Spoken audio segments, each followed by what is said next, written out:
Ladies and gentlemen, please take your seats and silence your cell phones. The program will begin momentarily.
Ladies and gentlemen, please take your seats and silence your cell phones.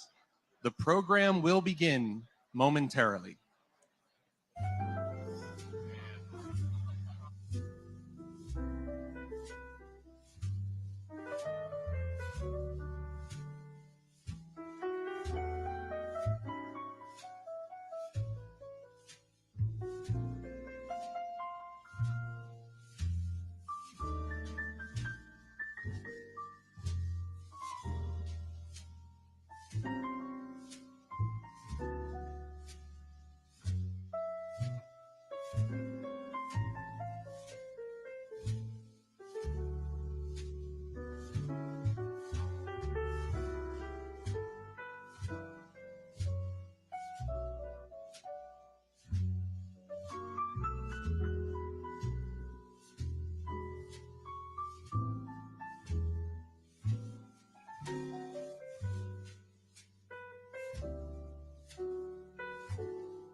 Ladies and gentlemen, please take your seats and silence your cell phones. The program will begin momentarily.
Ladies and gentlemen, to deliver the invocation, Dr. Laura Hargrove.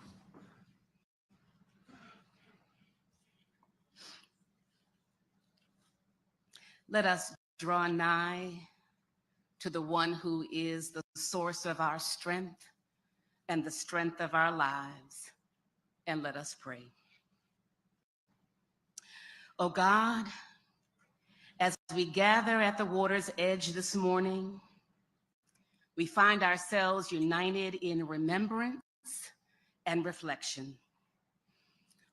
We stand in the shadows of a past marked by the tragic collapse of the Francis Scott Key Bridge, the memory of which has left an indelible mark on our hearts and our history.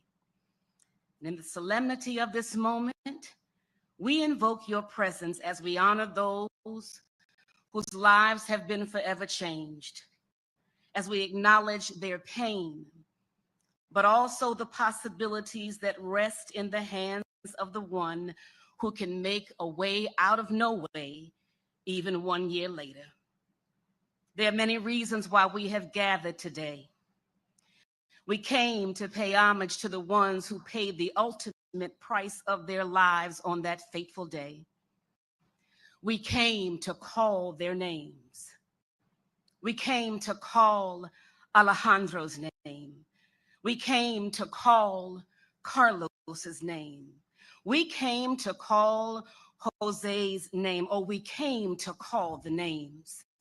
We came to call Miguel and Maynor and Leon.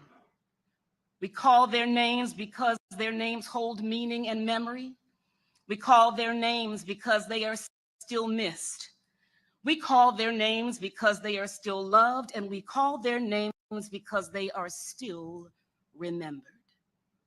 We are grateful this morning for the resilience that resides in the people of this great state. And we came in a spirit of thanksgiving for the families of our 6 heroes, for the first responders, for every responder, for this administration, and for those who worked tirelessly to do in 11 weeks what they said would take 11 months. And we say, thank you. You made us believe in the power of the one that is able to make the impossible possible.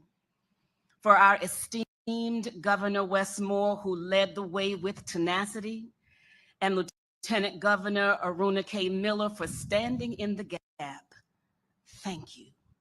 We have come to give thanks for every deed, seen and unseen, every kind word and listening ear, known and unknown, for every human and every holy act of grace that has brought us safe thus far, and that same grace will lead us on.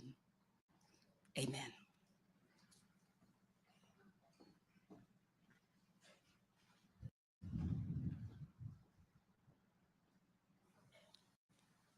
Ladies and gentlemen, Secretary Paul Wiedefeld.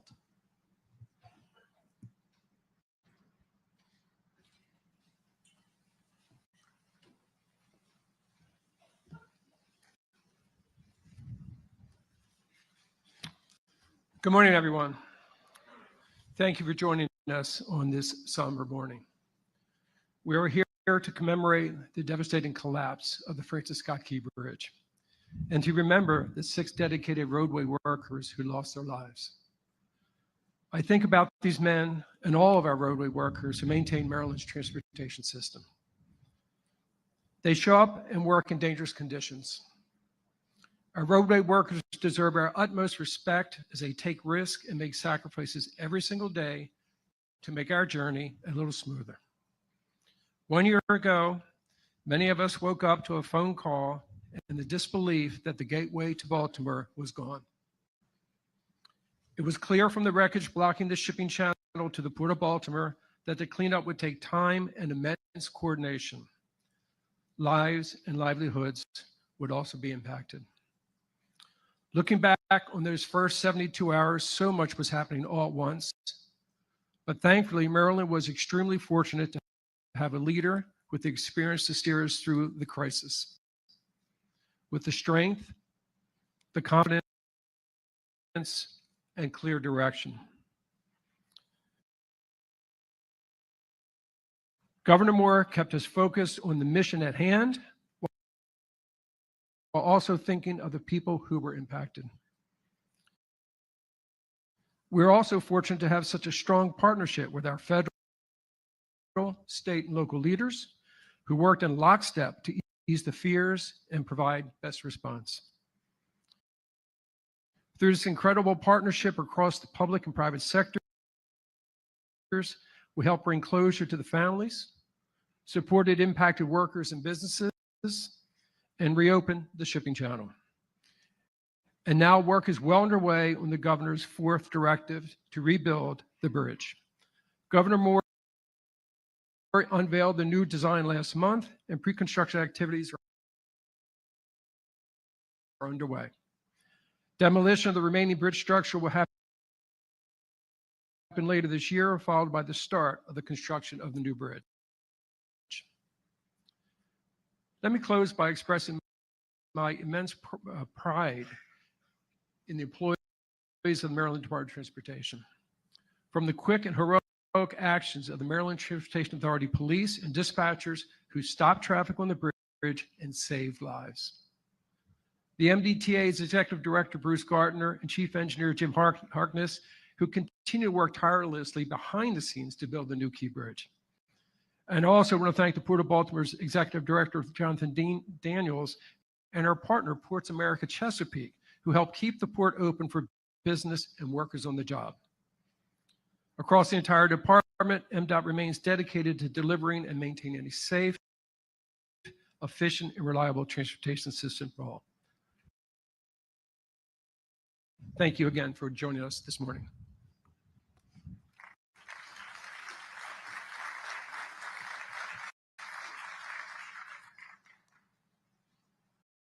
Ladies and gentlemen, Governor Wes Moore.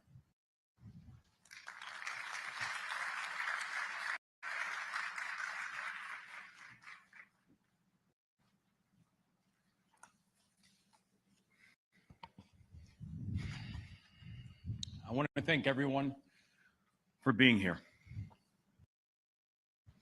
From the families to our elected officials, to our first responders,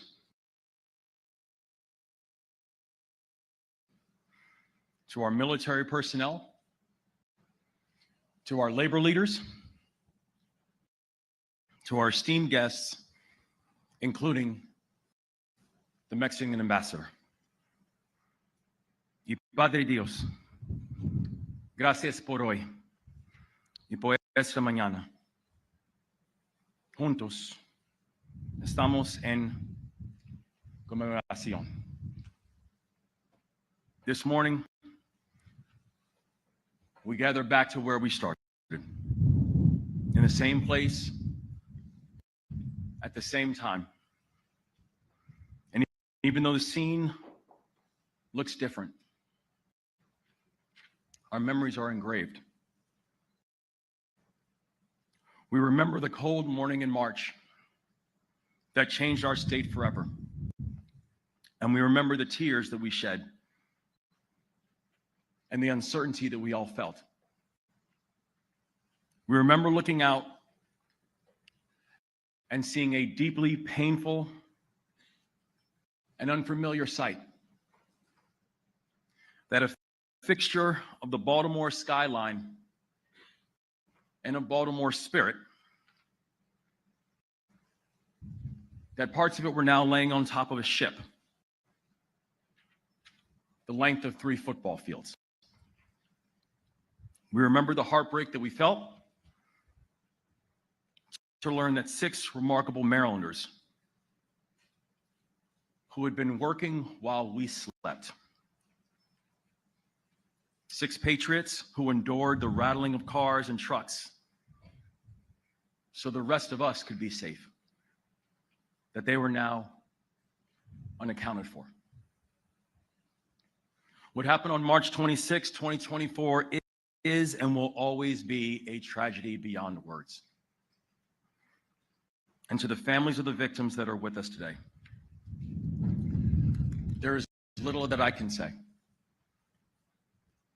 to truly be the balm for the pain that you feel. But I hope that you know that the prayers that we shared that morning, they were sincere. And I hope that you know that the promises that we made, we intend to keep. But the 6 victims of the Key Bridge collapse, they should be here right now. Menor Yasir Suazo Sandoval should be here. Miguel Angel Luna Gonzalez should be here. Jose Minor Lopez should be here. Alejandro Hernandez Fuentes should be here. Dorleon Ronial Castillo Cabrera should be here. Carlos Daniel Hernandez should be here. We continue to pray for them and their loved ones. No pasa un día sin que estemos pensando en todos ustedes. Los vemos, estamos con todos ustedes y cuentan con todo nuestro apoyo, ahora y siempre.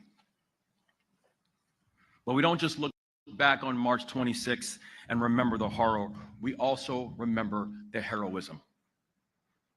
Because in the face of one of the worst tragedies in our state's history, Marylanders did what we always do. Marylanders stepped up. Our first responders, who didn't ask who was on the bridge before they dove into the water. Our firefighters, who didn't demand specifics before they rushed to the scene. Our officers who didn't ask for instructions before they put their bodies in the way of traffic to keep drivers from meeting a fatal journey in the black of night.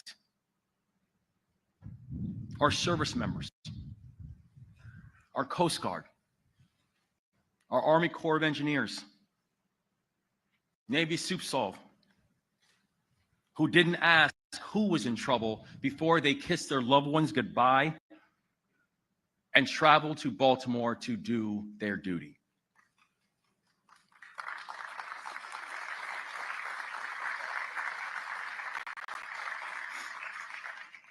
The private sector rallied. The General Assembly rallied. Leaders at local and state and federal levels rallied. Our unified command rallied. We laid out 4 objectives that morning.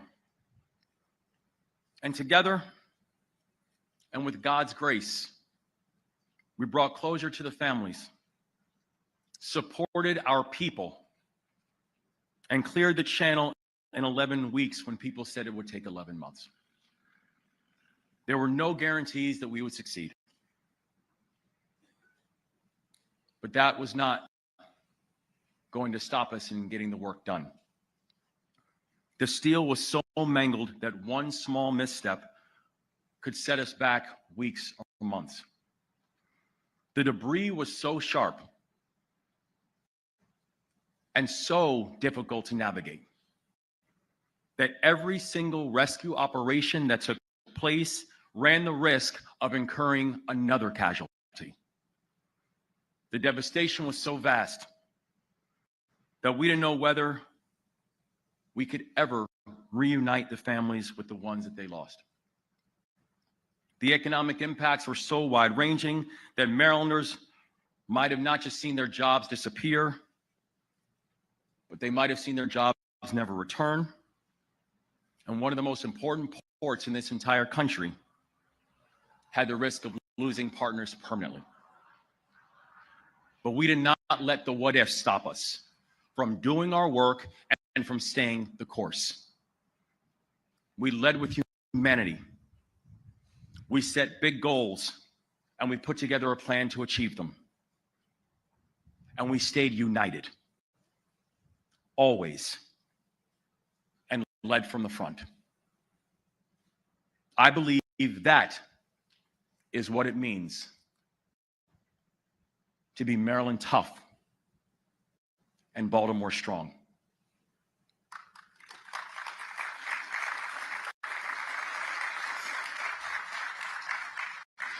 To look danger and uncertainty in the face and know that we will never flinch. To answer a moment of crisis with genuine courage, to help each other when one of us gets knocked down. It's who we are. It's who we'll always be. And I know that soon, after accomplishing the first three objectives, we will accomplish the fourth, which is Marylanders of this generation and the next will look up and once again see the Francis Scott Key Bridge standing tall, and you have my word on that.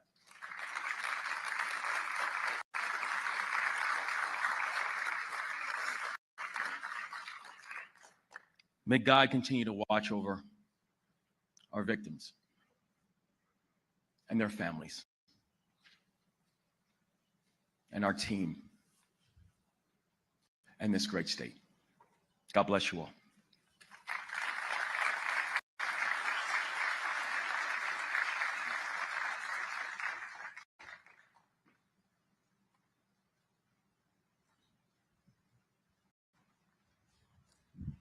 Ladies and gentlemen, Senate President Bill Ferguson.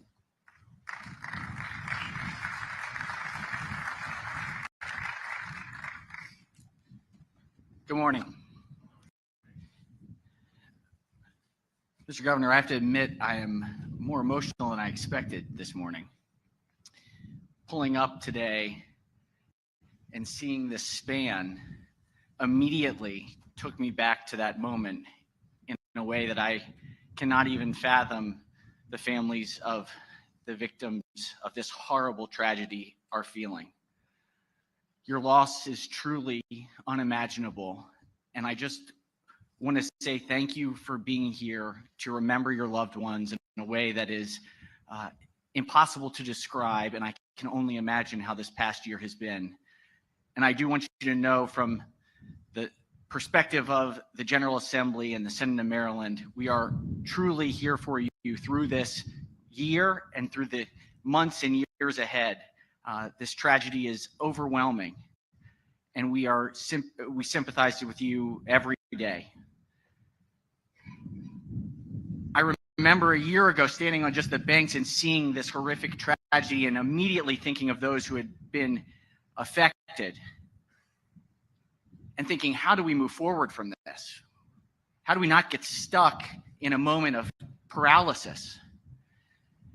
And I think of a saying that former President Barack Obama said, that when things seem the most hopeless, the next thing you have to do is just act. You just have to do one next thing. Find hope with one next action. And you know what I realized was that it was already happening. By 6:30 in the morning, our first responders were already in the water. Our firefighters had units from across the entire region out ready to continue the rebuild and recovery. We had the Coast Guard, the Corps of Engineers, across local government, state government, federal government. We had heroes stepping up within minutes. In the deepest of tragedies, we share a common bond of the horror of pain of human suffering. But there's also the other side. The other side is the common belief in love and a hopeful future. And when I sit here today in front of that span and I look out into the audience of these incredible leaders and first responders, I hearken to that moment of hope where it became clear that this is going to be a moment that defines us. When people were acting, no one asked what political party they were from. No one asked where they grew up. No one asked what race they were. They showed up and did the job. And at a time when people have questions about government and our ability to do the right thing, to help people, this last year has been proof that we are better together to rebuild and to define a common purpose for the future. I want to thank each and every one of you for your impact. You are here today because you recognize that in the deepest of pain, that is the moment of the phoenix and rising, where we find our strength and our core humanity together. From the bottom of my heart, on behalf of the Maryland Senate, on behalf of the General Assembly, I want to thank each and every one of you for your continued impact and your belief in who we are as Marylanders, those who know that together we are unstoppable. Thank you.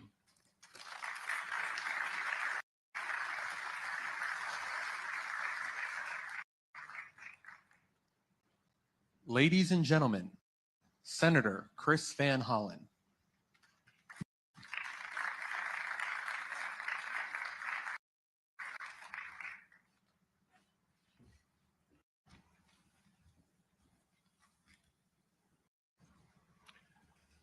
We all remember where we were when we learned that the Key Bridge fell. It's a moment we will never forget, because the collapse of the Key Bridge was a local tragedy. It was a national tragedy. It was an international tragedy. It was a tragedy that was felt around the world. First and foremost, it was a human tragedy. We lost 6 beautiful souls who were working the overnight shift. Each had loved ones who were joining us today who depended on them. 4 were fathers. Our hearts are with you, their families, and loved ones. We know that 1 year passing does not lessen your grief. And this anniversary must be an especially difficult time. We love you, and we will be with you forever. The collapse also disrupted the lives and the livelihoods of countless Marylanders. It deprived Baltimore City of a vital artery, and the fallen debris choked off the channel to the great Port of Baltimore, an economic engine for our state and the region and the country. But as the bridge came apart, we all came together. The first responders, including the Maryland Transportation Authority officers who stopped additional traffic from going onto the bridge, preventing further tragic loss of life. The Maryland State Police, who recovered the bodies. Governor Moore, thank you for pulling our state together at that moment of tragedy, you and your team. And to Mayor Scott and the county executives and all of your teams who rallied to meet the moment. And the federal government immediately swung into action. President Biden ordered the deployment of the full resources of the federal government to help a city in need. The Unified Command was assembled under the umbrella of the Coast Guard. The U.S. Army Corps of Engineers cleared the channel, floated away the dolly, and helped reopen the port. Naval officers and others were part of these teams. The governor and the General Assembly and federal agencies provided economic relief to those who were most harmed financially.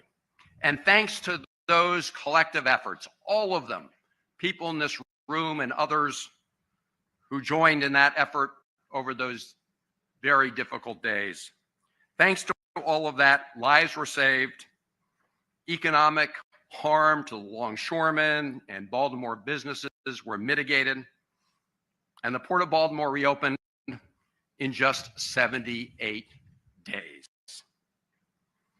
And we all got together to begin to put together the plans for a new bridge because, as the governor said, we never ever doubted that we would build a new key bridge where the current bridge collapsed. And all of us in Federal Team Maryland got to work, including my dear friend and former Senate partner, Ben Cardin, who is here with us today. Thank you, Senator Cardin.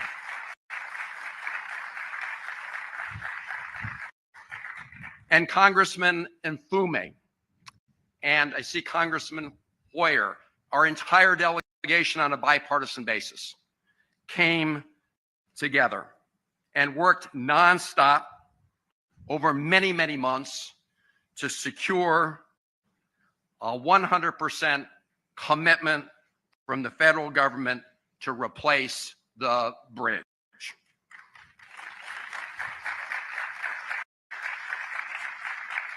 And last night, on the floor of the United States Senate, my new partner in the Senate, Senator Ulster Brooks, and I thanked our colleagues from around the country because they did what we would hope every American would do at a time of need. They stepped up to help a great city and a great state. This all hands on deck effort upholds a tradition that lies at the foundation of our union. When disaster strikes any one state or city, all of the rest of us should rally to assist. It's all for one and one for all. Now, the governor and Secretary Wiedefeld and their teams have unveiled a new design, and permitting is underway. As the governor said, we will make sure a new key bridge rises from this disaster. Out of this tragedy came unity. Unity of purpose, unity of action. Let us maintain that spirit of unity as we in Maryland meet the challenges ahead. God bless you all.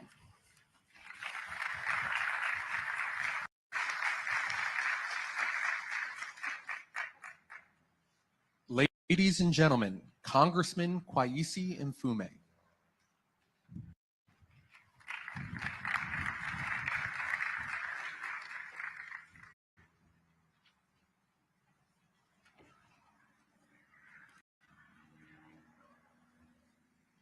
Good morning. I want to first, if I might, properly so, just share with these families the fact that you have been in our hearts and on our minds every day since this tragedy occurred. And under the leadership of Governor Moore, who was our quarterback and remains our quarterback, the promises that have been made are promises that will be kept. God is providential. These things happen in life to all of us, but it is only God that realizes why. So we pray for you, we pray with you, and we say that we love you all. Again, I want to mention the name of Governor Moore because he didn't get elected expecting something like this so shortly after being sworn in. But he and his team that were assembled, that have been mentioned and will be mentioned again, worked with all of us. And boy, did we spend so many days down here, week after week, morning after morning, meeting with the press, talking with people who were providing, thanking the volunteers from Dundalk and Turner Station who brought food over in those early weeks, and believing that if we just stuck together, we would find our way forward. I can't underscore enough the impact that those two communities, Dundalk and Turner Station felt as a result of this. I see Johnny Ray Sailing and Rick Metzger here. They were here when many of us got here, Governor, that morning, after having spoken with the president, as he did with you and with Mayor Scott and others, promising that this would be taken care of and there would, in fact, be a new bridge. I'm going to, if I might be deliberately redundant, and underscore the name of Senator Ben Cardin, who worked tirelessly with Chris Van Hollen and all of us on the House side, Steny, Dutch Rupersberger in his absence, to put together sort of congressional effort both in the House of Representatives and in the Senate that could, in fact, win. You know, we're a small state with a small delegation, but when we are determined, we always win. Ben, thank you, and thank you for being here. And thank you, Steny. There's so many small businesses that are going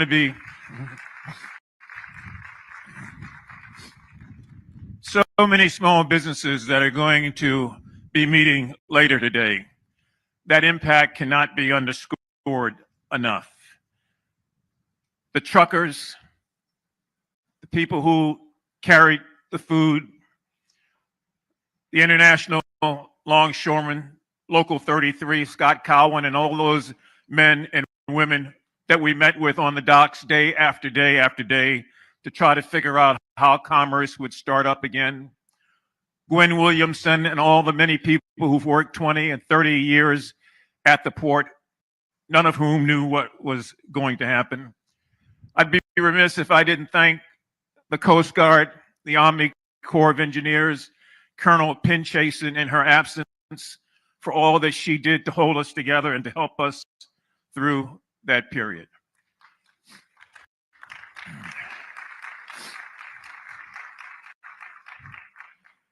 Mayor Scott, to his credit, put so much into this effort to keep the city of Baltimore and the county of Baltimore lockstep. He and Johnny O at the time were here every day doing that. This bridge connected two different communities. And having grown up here as a child, remembering what it was like when there was nothing in the water but water, I can't begin to tell you the amount of pride that people took in 1971 when there was a decision to build this bridge. It was an argument whether it should be a bridge or a tunnel. It ended up being the bridge, and we, since that time, looked at it as a great arching steel cathedral over these two communities that meant hope, that meant transportation, that meant access. And people grew up here every day after that, watching the sun kiss the steel beams because it went up so high, believing that it was their cathedral and would be there forever. So we all obviously mourn the loss of the bridge and what it meant. But what it means today is that hope is anew. It means that when you do stay together and work together, you stay together, you win together. And it means soon, and very soon, we will have the continuation of this story. Because that day when we met here, it was just like this, cold, windy, but overcast. Today is cold and windy, but the sun is out. And the sun is a great reminder of the bright things that are before all of us as we stay together as two communities. God bless you, and thank all of you for all you've done to get us to this point.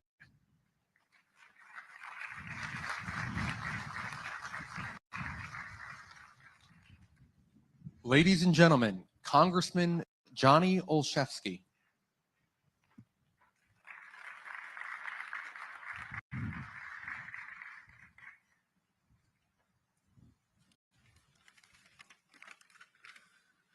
Good morning. Whether you lived here before, you live here now, you work here, welcome to our home. Along with so many others, I had the privilege of growing up and living today in the shadow of this bridge. We fished under it. We celebrated getting our driver's license by driving over the bridge. We had murals of it in our bars. We put it on our sports uniforms. It was our cathedral in the sky. It's part of who I am. It's part of who this community is. And 1 year ago, we lost an iconic symbol of connection. One that not only connected us, but supported the livelihood of countless residents, our dock workers, truck drivers, small business owners, and more. It's difficult to fully explain the absence of the Francis Scott Key Bridge to anyone not from here. But in that moment and in that experience, we were reminded that we were connected in ways that can never be broken by disaster. We were connected immediately to the families of those brave men who were serving us. And today we remember Alejandro, Carlos, Miguel, Dorlinian, Menor, Jose. We remember them and we thank them for their service to our community and their love for their families. We were reminded how we were connected to our first responders who jumped in the water, stopped the traffic, didn't ask questions, just served. We were reminded how we were connected to our government when we saw Governor Moore step forward and lead, when President Biden offered the full support of our federal government, and we saw the Navy, the Army, and countless other agencies come together to move us forward. We were reminded how interconnected we were as a region. And I had the privilege of serving alongside Mayor Scott, County Executive Pittman, our federal delegation, and so many others. And so we came together. We came together once a year ago, and we come together today with a commitment to come back and be even better and stronger, taking the lessons and the memories of 1 year ago with us. We all have a stake in the future of this community. We have a stake in the future of supporting our families, and we have a stake in building this bridge. This is bigger than Baltimore. This is bigger than Maryland. I'm so proud to be part of so many in this place and in this space. I promise in this new role, I will carry forward the lessons of being alongside you, and we will get this done. Together, we will rise from this, literally and figuratively, building a bridge to the future. This experience has reflected our resilience and our love for each other, and may those lessons and memories carry us forward in the work ahead. Thank you all, and God bless.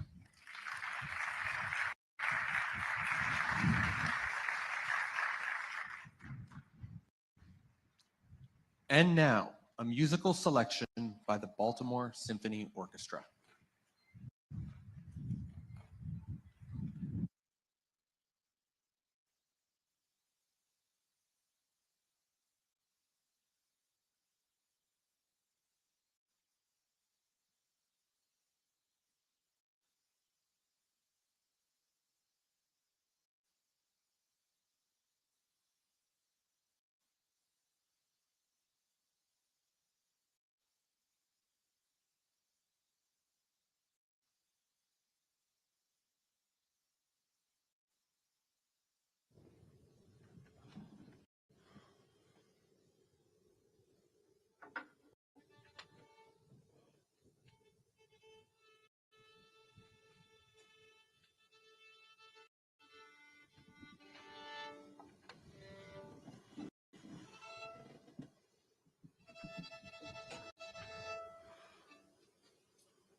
Ladies and gentlemen, Lieutenant Governor Aruna Miller.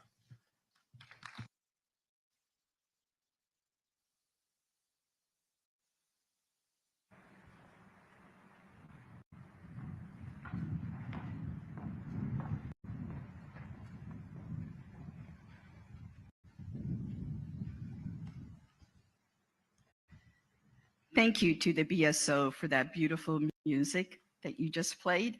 You warmed all our souls here. Thank you.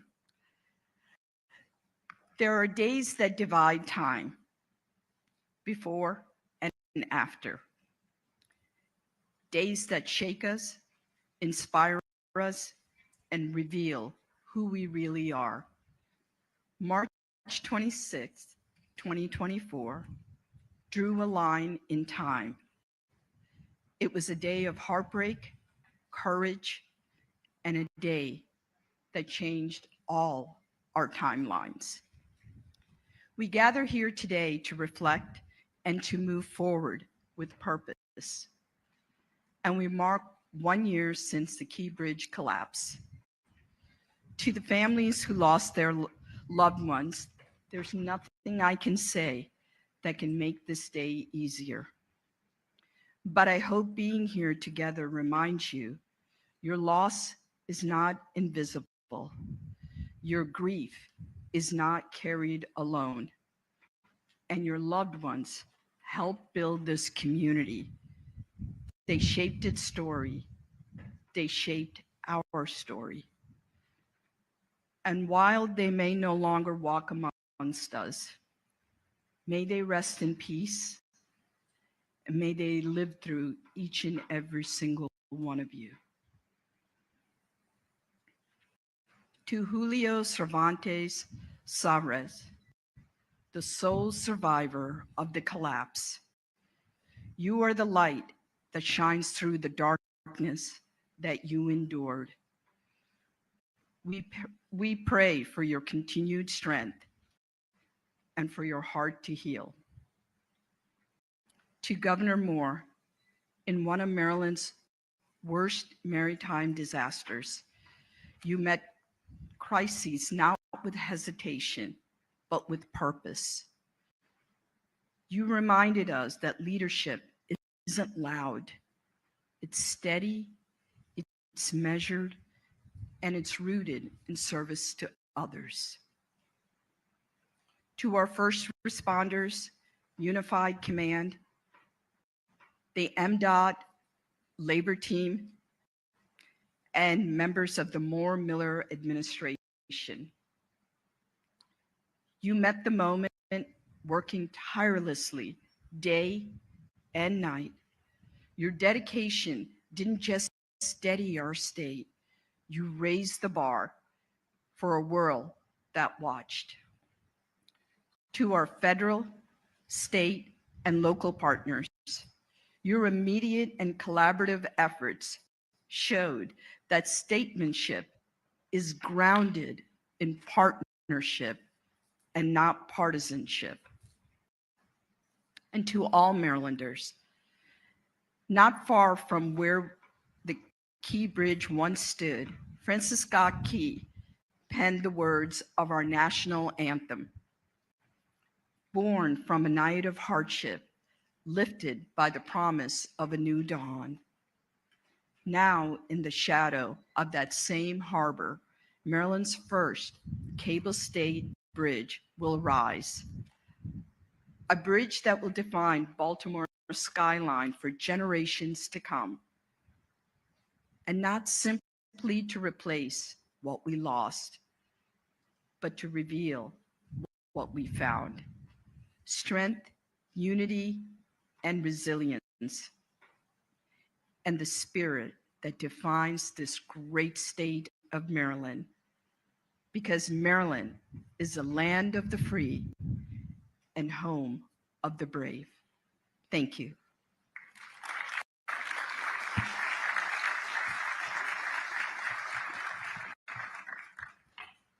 Ladies and gentlemen, U.S. Coast Guard Rear Admiral Shannon Gilreath.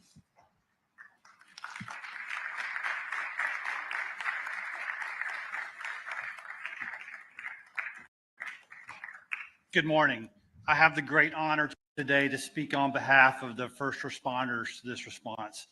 And I want to start by acknowledging the families. Colonel Pinchason said it way better than I can today, but our thoughts, prayers, and condolences are with you, especially during this week.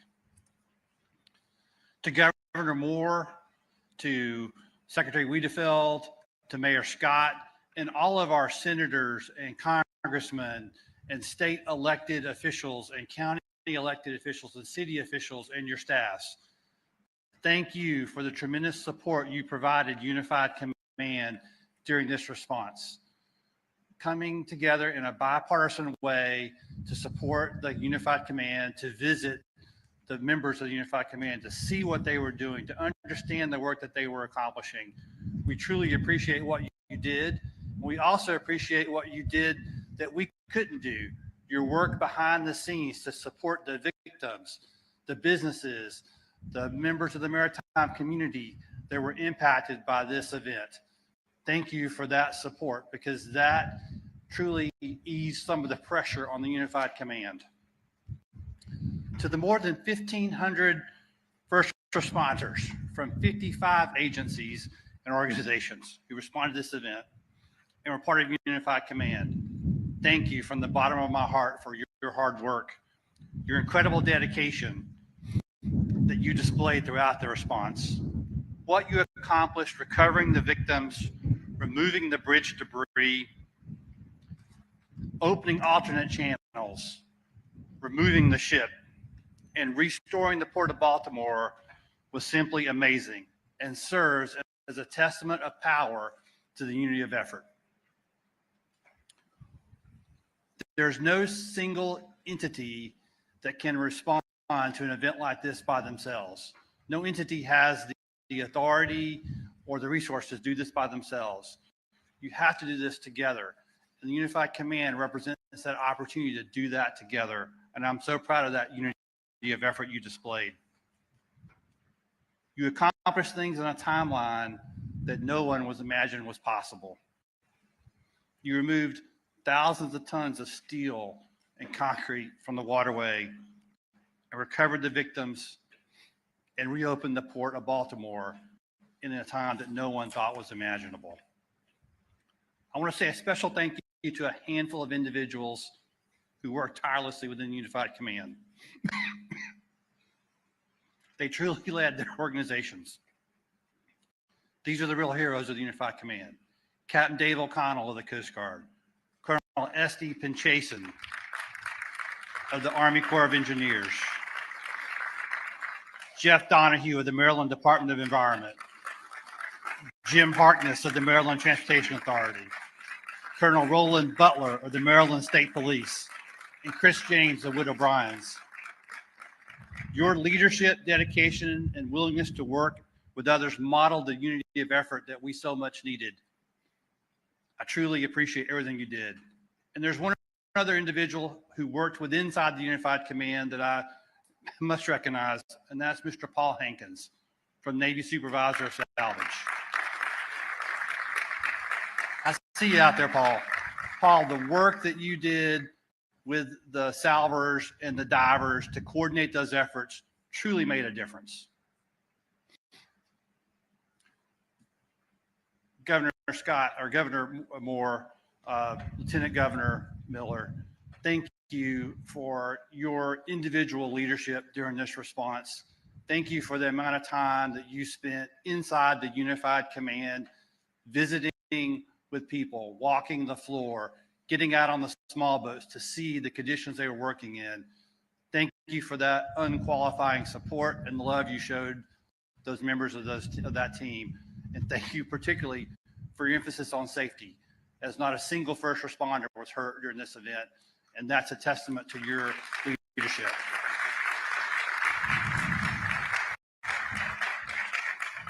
In closing, I want to say a particular word of thanks to the maritime community here in the Port of Baltimore and to the people in the community of Baltimore for your support and patience during this event. You met every possible need we voiced to you. You supported us with cards and letters and heartfelt thanks, visiting Unified Command, bringing service animals to raise people's morale. That level of support truly made a difference in the morale of the first responders, and we can't thank you enough for that. It was truly our privilege to get to serve you. Thank you very much.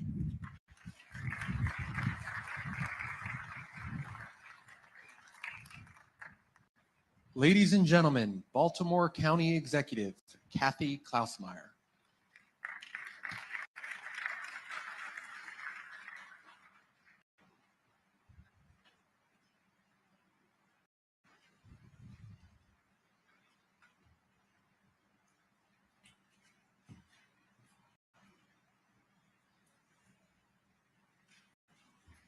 Good morning. And it is a good morning this morning. Last year it wasn't, but we're here to continue and think about what's ahead of us in the next few years. I first want to say my condolences are with all of those that have passed on the bridge and their families. My thoughts and prayers are with you all. I want to thank Governor Wes Moore for being here and pulling everyone together. And I just have a few words that I just want to read. I'm the newbie on the block. That's all I kept thinking today, because I was sitting in Annapolis with my colleagues that morning, and I think someone said Senator Sailing is here, and Delegate Metzger. And Senator Sailing got up and he started to speak, and you could have heard a pin drop because it was such an event that of horror, and just we were all speechless. But I just am grateful that we're all here today, and I want to thank Governor Wes Moore for gathering us and for his continued efforts to help our region recover. Thank you as well to all our federal, state, and local community partners. And I just want to say, I was with County Executive Olszewski just the day before this happened, and my heart went out to him the next day when it happened. It was just so unbelievable to think about. And as I said, it was he and the mayor and County Executive Pittman that I kept thinking of because of the connection of the bridge. Together, we are emerging from this disaster stronger and more resilient than before. We still have many steps ahead of us, but we are recovering thanks to our community and our partners. So thank you to all for all the efforts, and please continue to keep everyone affected by this disaster and your prayers, and let's move forward as we go along. So thank you very much.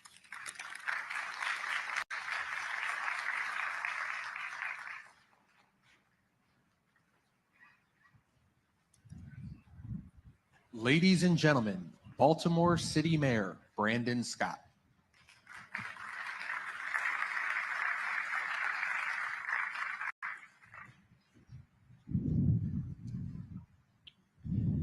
Good morning.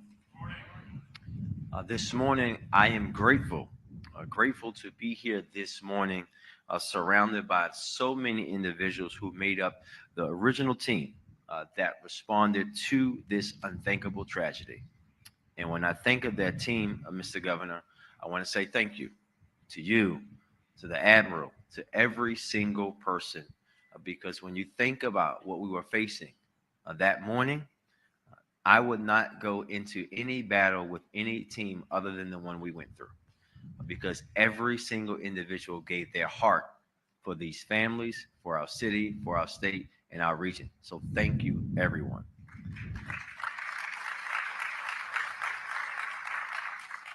It is impossible for me this morning to not be reflective of the moment that I received that first call from our Fire Chief, James Wallace, who explained the situation as his team was already being dispatched as some of the first on the scene. I want to thank every first responder from every agency, from every branch of government for your bravery and your work in some of the most challenging conditions that anyone has ever seen or worked in. In that moment, I once had him repeat himself to ensure that I got it right. And we both knew at that very moment that our city and our state will be waking up to a very different reality than when the sun set a few hours before. As we spent those first few minutes and hours together across the water from here at Fort Armstead Park, city, state, and federal teams were already coming together. Everyone working on the scene shared that same priority, those men that we lost in the water. Sadly, that day, I had to remind far too many casual observers that that's where our focus was and where it should remain. But I never had to remind those who were on the ground, risking their own lives and health to bring home to their families Alejandro, Dorlian, Maynor, Carlos, Miguel, and Jose. Families, we made the commitment then that this city and state would wrap our arms around you and stand alongside you and provide whatever support you needed for however long you may need it. We stand by that commitment today, And I'm honored that we had the opportunity to grieve together as we remember the men they were, not just the thing that happened to them. Thank you.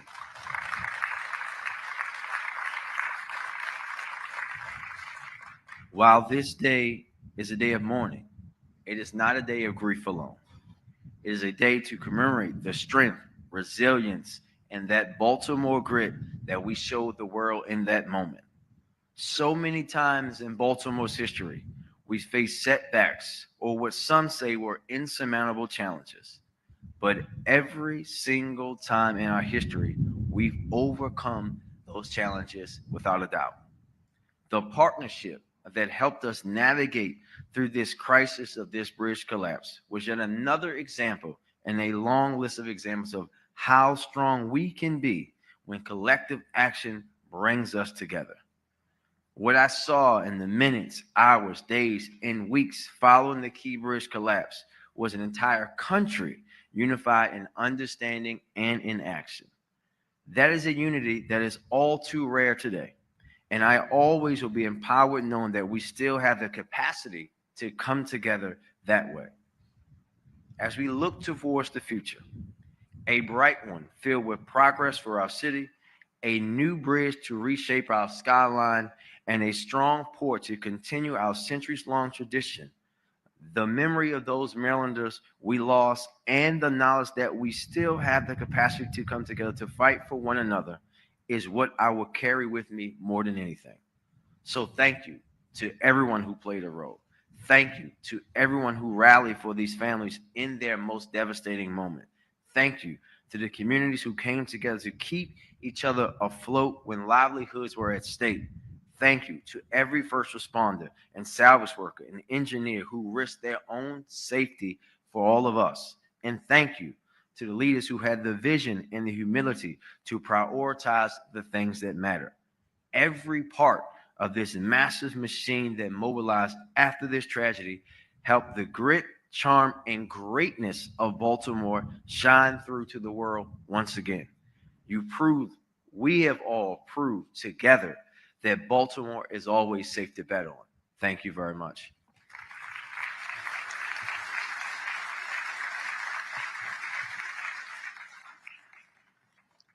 Ladies and gentlemen, Anne Arundel County Executive Stuart Pittman.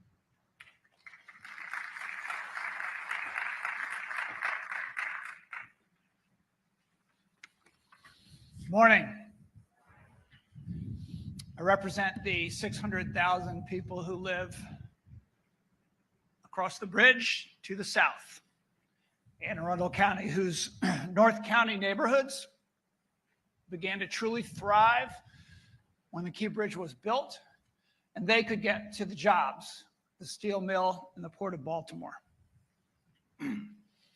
I will never forget the phone calls that night, first from my friend, Mayor Brandon Scott, then from my friend, Governor Wes Moore, and from my friend, County Executive Johnny Oszewski, and then our fire chief, Tricia Wolford, whose divers were en route already that night.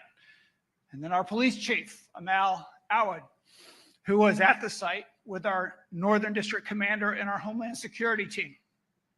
And of course, our Chief Administrative Officer, who does not seem to sleep. I mostly tried to stay out of the way as Governor Moore stepped up and showed the world that government works. The Coast Guard, Army Corps, State Transportation, State Police, all of the public servants at the federal, state, and local levels can do seemingly impossible things together to find and bring home to the families the bodies of beloved men who are working to improve the bridge that we depend on and to clear the channel faster than anyone thought possible so that international trade could resume at the Port of Baltimore. I took pride in the way that our workforce development team, economic development team, and Social Security agencies stepped up to serve county residents whose livelihoods were threatened by closure of the port and the loss of the bridge. But the greatest impact, the part that moved me personally, and that spoke to our county, our region, our state, and our country, and the world, was who it was that was working that night, who it was that was tending the bridge over our river, who it was doing work that needed to be done, work that most of us lack the skill and the drive to do. It was men from El Salvador, Guatemala, Honduras, and Mexico.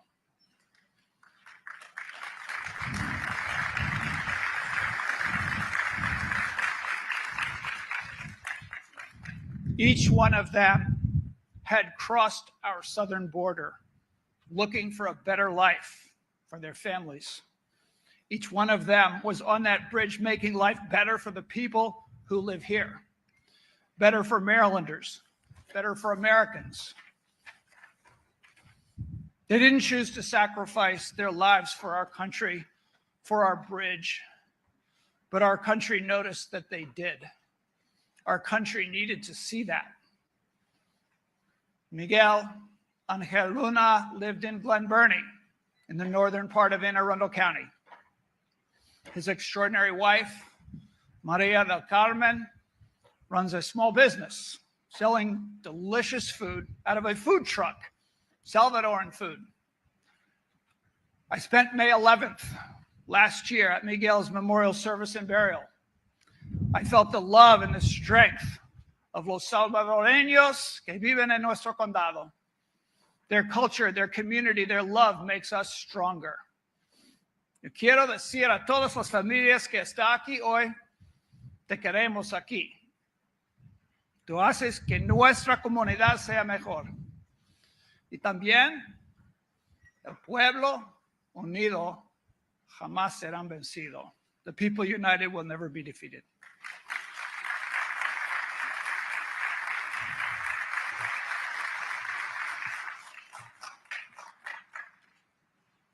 Once again, a musical selection by the Baltimore Symphony Orchestra.